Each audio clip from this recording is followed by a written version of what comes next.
90-এর মতো, 71-এর মতো 24-কে ব্যর্থ হতে দিব না।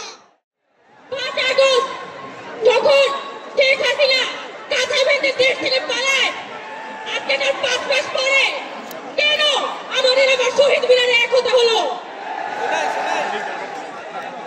গত 5 মাসে সরকারের কি প্রোক্লেমেশন ঘোষণার সুযোগ হয় নাই? তারা কি এতই ব্যস্ত ছিল যে তারা একটা জুলাইয়ের ঘোষণাপত্র ঘোষণা করার সময়টা করে উঠতে পারে নাই? এই পরিপ্রেক্ষিতে কিছুদিন আগে আমরা বৈষম্য বিরোধী ছাত্র আন্দোলন আমরা এই উদ্যোগটা গ্রহণ করি যে এই জুলাইয়ে যে যোদ্ধারা জীবন দিয়ে রাস্তায় যুদ্ধ করেছিল, লড়াই করেছিল, তাদের সেফটি আমাদের দিতে হবে। এটা আমাদের ঐতিহাসিক দায়।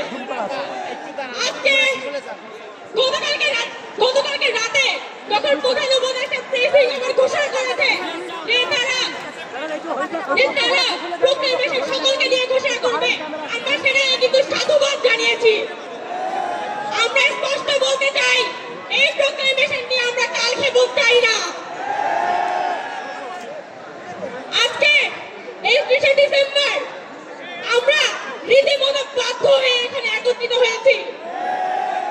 গত 5 আগস্টের পরে নতুন বাংলাদেশের রূপ তখনই সফল হইত যদি আলোচনার টেবিলে সবকিছু থেকে সমাধান আসতো। কিন্তু আমরা দেখতে পাচ্ছি যে আলোচনার টেবিলে কোনো সমাধান আসে না। আমাদের জনগণের সমাধান শুধুমাত্র রাজপথ। আমরা বৈষম্য বিরোধী ছাত্র আন্দোলন খুব স্পষ্টভাবে বলে দিতে চাই, আওয়ামী লীগের বিচারের আগে কোনো নির্বাচন হবে না। আরেকটা কথা স্পষ্টভাবে বলতে চাই, আমাদের যারা শহীদ পরিবার আছে, আমাদের যারা আহত আছে, তাদের প্রতি ন্যায় বিচার হয় নাই।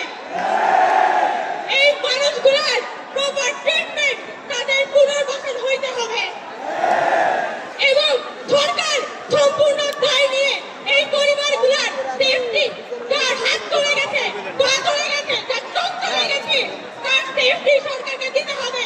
তার চাকরি, তার জীবনের নিরাপত্তা সরকারকে দিতে হবে।